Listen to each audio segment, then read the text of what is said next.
Well, hello there, everybody. Welcome into another episode of Pickup Lines. This is the talk show in a car on an overcast, cloudy day, which is just how I like it. Because we don't want any direct sunlight hitting Danny Diaz here. Because, well, that wouldn't be... You said you got a lot of sun recently anyway, right? Yes, I was out in the sun all weekend, so... Yeah. So not a problem today here. You are, among other things, the current president of the San Antonio Police Officers Association, as indicated on your shirt right there, and you said you're about halfway through your time as president? Yeah, I just finished the first year of my second term. Okay. They're 3-year terms, so we'll see how the next 2 years goes, and then we'll go from there. So one way or the other, you got 2 more years, and so we'll get into in a little while, I guess, what you would like to accomplish in those 2 years. But as people who watch this show know, I typically like to go back and work my way toward the present day. And so give us a sense of where you grew up, your childhood, and those kinds of things. You went to Jefferson High School, right? I sure did. So many people that have sat in this seat, I'm finding out, went to, including, was it Fabian Castillo, yeah. who was here the other day, went to Jefferson High School. What is it with that high school? A lot of workers. Yeah, that is true. We had Ed Garza, former mayor. You have the Castro brothers. Fabian, myself. Augie Cortez, who sat here, went to Jefferson. Augie's Cleto Rodriguez, I think, went to... also. And then you have one deputy chief that's actually a graduate from Jefferson High School. So yeah, constant. How would you describe your childhood? Interesting. I grew up right outside the corner of Broadview and Lark, right outside of St. Mary's. Okay. A kid growing up, riding a bike, always outside, playing baseball. You were a heck of a baseball player, by the way, thank you. Which we'll get to, but so I learned back then the Missions played at VJ Key Field right there at St. Mary's. Where St. Mary's University is, right? So my friends and I would ride our bikes, and we would chase after the foul balls, and that's what we used to play baseball. You think about some of the great, amazing, when they were affiliated with the Dodgers, Fernando Valenzuela, I know Mike Piazza, others. I don't know if you ever had a chance to see Steve Sachs. Steve Sachs. I mean, we're dating ourselves a little bit, but some Hall of Famers came through San Antonio as members of the Dodgers organization. Yeah, so that we had a blast, riding our bikes into that little drainage ditch there. Right. And that's what we used. I mean, there was a group of us kids there that we hung out and played baseball all the time, and it was fun. Was your dad a baseball player, or you played college baseball and you were a very good baseball player, but where did that love for baseball come from? My family, actually, my dad, my uncles, they were baseball players. Yeah. So I was just blessed to have a knack of being able to hit the ball. And so, one thing led to another. I was able to win a full scholarship to Dallas Baptist University. Right. Things happened. I tore my quad and went from there. Came back to St. Mary's and did a little stint. Tried to. My apologies to Coach Meagle. Another legend in local baseball, yes. So I came back home and tried out for the baseball team at St. Mary's. Made it, and then you know how kids at that age tend to do things that you're not supposed to. So I failed theology. And, theology, okay. That was a 3-hour class at night that was kind of difficult for me. So I went to SAC. Right. I took 15 hours, aced all of them to show them that I wanted to come back to St. Mary's. Okay. And lo and behold, they gave me the same class again. Theology. And so, yes, 3 hours on a Wednesday night. And you passed it? No. No. So that pretty much ended my baseball career. Oh my gosh. Were you not a religious person or spiritual person, or what was it about theology that you just didn't? It wasn't the class itself; it was the individual, right? And kids do things at times that they don't realize, and I didn't realize it. It was a good thing for me, and that should have been. Yeah. And it was a mistake that was done. So, went from there. I spent time playing a lot of baseball still at the Spanish American League here, and Colt 45, and against guys that, David Perez from John Jay. Yeah. Several guys that I grew up with, and Bobby and those boys. And to this day, we're lifelong friends, and we see each other every now and then. But it's a baseball group, right? So. Right. You talked about I read an article about when you were playing for Dallas Baptist, you experienced some bias, or being a Latino. Were people not always nice to you because of the color of your skin or those kinds of things? It was a different time, and in that there were only 2 Hispanic kids on the team. So on Dallas Baptist. On Dallas Baptist. Yeah. And then again, I'm Catholic, so right. I wasn't thinking of the religion. I was thinking of a full ride scholarship. And, sure, yeah. So it was a change for me. Very interesting, and it was good. I mean, there I actually did well in my classes because I wasn't at home. I was in Dallas, but the injury kind of took. For them, it was a business, and they cut my scholarship in half. And sure. Things happened, and that was a very expensive school. I was a single private school. Grew up as from my high school years on when my parents got divorced, and then my mom was a single parent, and always a hard worker. And I think my brother and I got our work ethic from her because we were never without, and that was a good thing for us. But how many stories? I mean, have we heard about that single parents and it's in the mother working 2-3 jobs, whatever, to make it happen? Yeah, it's a cycle. Yeah. And what we see and what I've seen throughout my careers is children or kids, older kids that go through that. I lived it. And so you try to help them. Hey, let's break the cycle. Break the cycle. Right. And so I've always been one to never forget where I came from. Yeah. I was blessed to have mentors throughout my childhood, the baseball teams.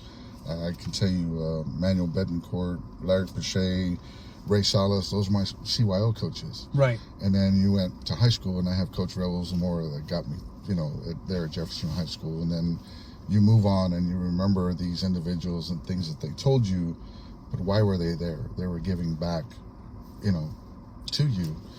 So I've always prided myself in trying to do that with helping kids. Pretty remarkable. Did you have aspirations to play like Major League Baseball? Sure. You kind of get a rude awakening when I graduated high school at 6'1", 145 pounds. And back then I could fly. And run I could really hit the fast. ball. Yeah. Sure. Leadoff hitter? No, I actually batted cleanup. Okay.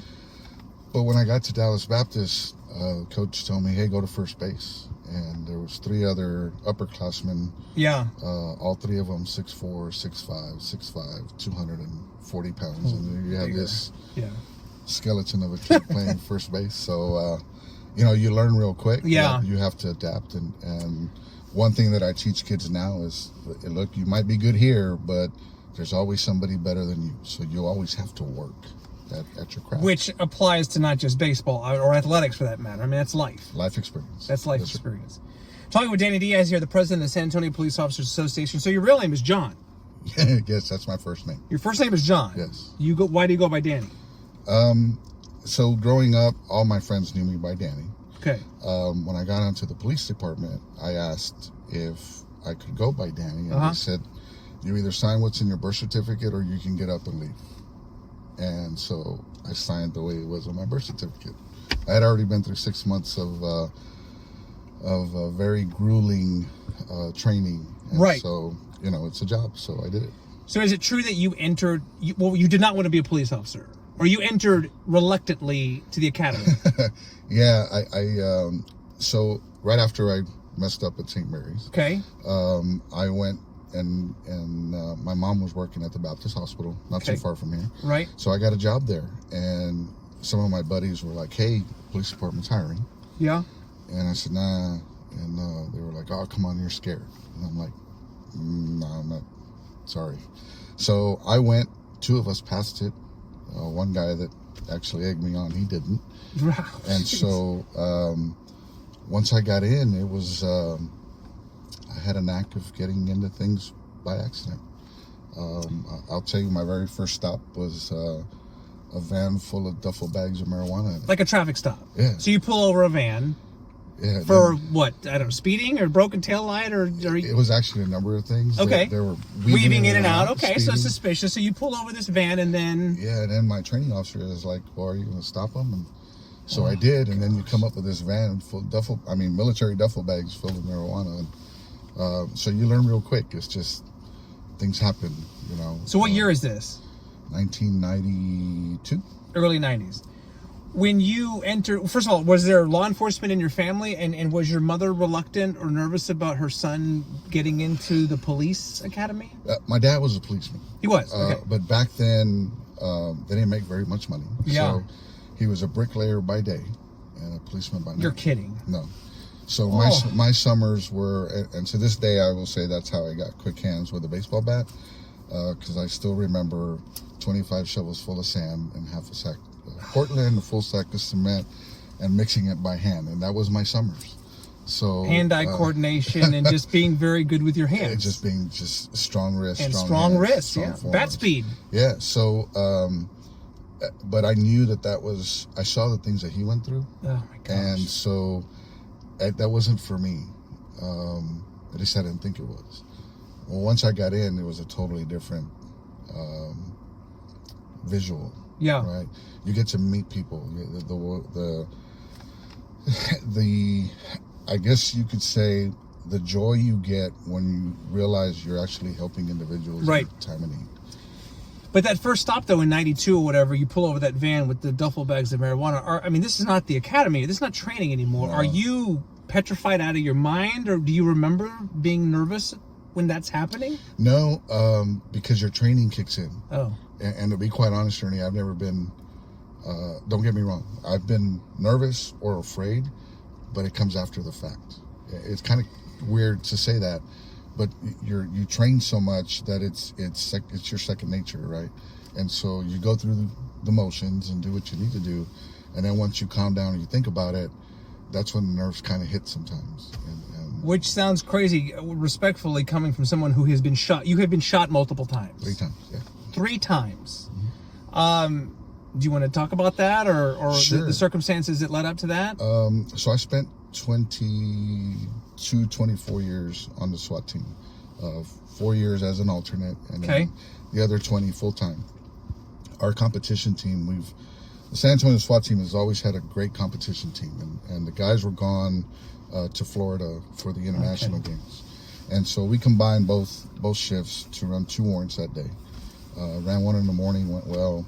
In the afternoon, the other gentleman, my coworker that actually breached the door, because we were both breachers, he wanted to do the one in the afternoon. I said, perfect. So in the lineup, I'm number 4. As soon as the door goes open, there's a lady with a baby, and this was a narcotics warrant with the individual that they were looking, or we were going after, also had aggravated assault deadly weapon in the past. So I remember there was a garage that had been converted into a bedroom. I come up to that door first and tell everyone to go left, because that's where the rest of the house was. I kick the door open and I just see male, and the first muzzle flash, and it hit me in the hip, buckled me. The second one, I felt heat around my head. At the time, I just thought it was going by me, you know. And then the fourth one actually hit me in the shoulder, knocked me back. So to give you a visual, if I remember laying there, and if you've seen the movie The Gauntlet with Clint Eastwood, he's in the house with Sandra Locke, and all these people are shooting at the house, and you see stuff flying. That's what it looked like to me. It was sheetrock flying all over the place. Bits and pieces and everything. I can't imagine the noise. I gotta ask this just out of curiosity, and not in a morbid way, but I mean, you know, when you are shot, what is the physical sensation, or what happens? I mean, you talked about the scene around you, like the movie, but what physically and psychologically is happening to you in the moments when that is unfolding? For me that day, it was getting my rifle back under my arm, because I had just lowered it to kick the door. Right. And when I fell, I remember putting him under my shoulder and engaging. So we were the shooting training. at each other. The training kicks in. And then I remember yelling out, "Hey, I'm hit." And then I started feeling a very hot sensation on my shoulder and on my hip. And so we go from one spectrum to another. They drag me out. Policeman Rodney Aguilar drives a patrol car down the alley because they had no idea that I had been hit. Right, multiple times. There was he's now a deputy chief, at the time was my lieutenant, was hit also, and they were dragging him out the front. I got dragged out the back, and the other two that were hit by fragments were still inside. So get me out on the of the alley, and funny story, they put me on the hood of the car to get me out. And I'm telling the guys, get me off this hood. And they're like, no, we need to, they're trying to take my vest off. And I'm arguing with them, don't take it off. It's compacted. Yeah. Thinking, Right. And I'm like, get me off this car. The hood is hot. So the hood was burning me on one side. I had this heat sensation on the other. And then, I remember getting to the hospital and they had me in the hallway. Right. And DC was the deputy chief now, was getting x-rayed and stuff, and I started to get the sensation of getting cold. Oh no. And then your mind kind of wanders, am I dying? Is this it? Yeah. And then I started to get cotton mouth, and I would ask them, hey, can I have some water? No. Can I have ice chips? No. Can you wet my mouth? No. So it was a crazy experience. And then you had some doctors, because there's just so many people there. Yeah. And there were some doctors, and I laugh now, but they were talking with each other, and I heard one of them say, well, call a priest. Oh, good Lord. And I said, are you talking about me? And he goes, and I said, you talking about me or my teammate? And so he said, no, you need to calm down. And I said, hell no, you need to have some better bedside manner. Yeah, no, seriously. And so... Oh. I spent more time arguing with the doctors and the EMTs on the way than, that goes. But then the fear kicks in. Yeah. Well, thankfully, we know how it ended. You're obviously sitting here and everything. And so I just cannot imagine. Here, a few more minutes with Danny Diaz, the president of the San Antonio Police Officers Association. In the simplest of terms, I think people see you on the news sometimes, or read about you in the paper or whatever the case may be. How do you describe what you do for a living and what you do on behalf of SAPOA? Well, for a living is not only trying to give back to the community at the same time, but do a job that benefits the safety of this community. Right. You're homegrown. You don't want the city to go haywire. Yeah. And you do what's right by the people. I'm a firm believer that the citizens of San Antonio love their police department. Unfortunately, with the job that we have, there's incidents that you come across that people don't realize because you're going through it. Yeah. The policeman's wrong. This isn't the way it should go. But, we are here to help people. And that's been my goal ever since I started. As far as SAPOA is concerned, is to take care of the members' rights and privileges that they have, and making sure that our contractual rights are not violated, and then making sure that there's laws that not only aren't implemented in Austin or here in the city, that will affect our way of providing protection for this community, because some people come up with some crazy ideas, and it's not what's right by the citizens, because ultimately that's what comes first. You wear multiple hats, obviously, to be sure. Policing in 2025 obviously is different than it was in 1992 or 1990. Do you think if you had to do it over again and you were in a position to potentially join the force now, would you think any differently about it, just given the challenges? It's obviously rewarding and there's a passion there, but it's just a different time. Do you think you would be the same police officer if you were to go in now? So if you're asking me as a veteran officer, no. If you're asking me as someone that's just fresh and has no idea what it's like now, absolutely. It is a great career. Right. The two differences is that I came in and was taught one way. Yeah. We were taught the warrior mentality. The way things have gone now, it's more retreat, de-escalate, and at some point, you have to take control of the situation. And with those thoughts in place, sometimes that doesn't happen and things prolong. when it shouldn't. Is that because there's just so many more cameras and just the kind of the time that we live in right now, that mentality? Well, the cameras and you go back to the way that citizens' expectation of police officers. Right. Where before they wanted you to handle it, get it over with, and move on. Yeah. And now it's, hey, well, can't you do this differently, or can't you do that differently? Right. So there's more patience that you need to have now because of, and you mentioned it, everyone has a camera. Everyone has their idea of how things should go. And what the citizens forget sometimes is that we took an oath to abide by the laws that are in place. Right. Mental health is also obviously much bigger and more widely discussed now than it was in the past. And there are ways to deal with it now that maybe were not in place 30 years ago. No, I mean, if I'm a history buff, so if Yes. you go back and you think about it, the last insane asylum that closed was in 1996 in Arkansas. It's not too long ago, right? 96, and right. So we are behind the times with mental health. Right. So what's transpiring now with suicides and all of that, it not only affects the community, but it affects officers too. We've had 8, 9 now that have done that. So I was fortunate to meet up with a lovely lady by the name of Dr. Sally Taylor from UT Health. We've worked together, and now there's a program for officers where they could go outside the department and seek wellness help with psychologists or psychiatrists if they need to. The department has a wellness organization or a wellness division that does a great job, but like anybody else, they're just swamped. And so it's a different way of looking into it. But there are resources, as I always like to Absolutely. say, there are resources, whether you're in law enforcement or not, there's resources to help with your mental health. Before we wind down here, you brought something with you. I have not seen this. I don't know exactly what it is, but you can explain it to me. Sure. So we mentioned a little show and tell here. Yes. I typically like to ask if the guests want to bring in something. As I think I recognize what this might be. So this is the vest that I was wearing when I was shot. Oh, man. And the gentleman was 7 feet away from me with an SKS. So the bullet actually went through here. Right. Which, if you look at it face from the on, back, it doesn't look like it doesn't look like much.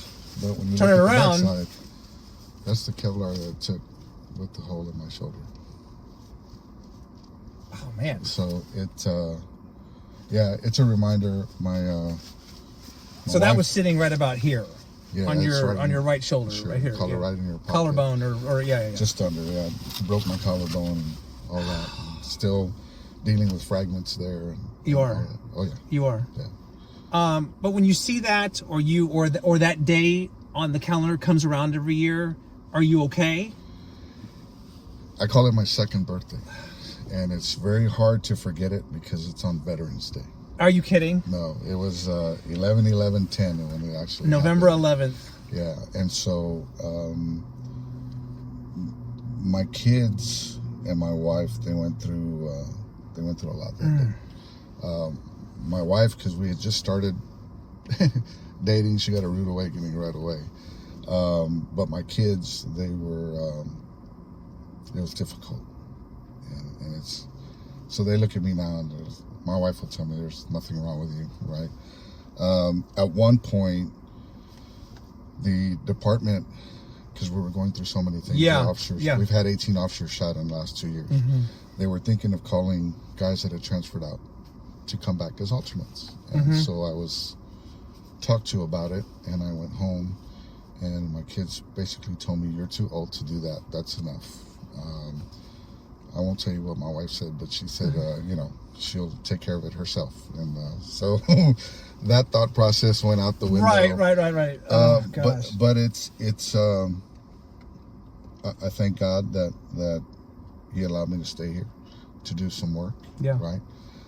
Allowed me to give back to kids and give back to the community the way that we have been and will continue. And also with a beautiful family that I have. They've put up with a lot. And so I appreciate what they do for me. Did your faith change that day? I've always been a faith-based person. Yeah. Now, to say that I go to church all the time, No, that's not. But I would always say a prayer on the way to a warrant. Right. And on the way back as a thank you. Yeah. And you know, for taking care of them. Because over 20 years, there was a lot of things that I went through. And I can't imagine. Well, you ended up putting in, what, 30 years? I'm right at 33. Right at 30 plus, decorated. And your rank when you retired was what? I'm not retired. I'm still active. So it's still... So you're still very active. Okay, yes. Forgive me then, man. I don't know why I thought you were either semi-retired or you retired. No, we're not.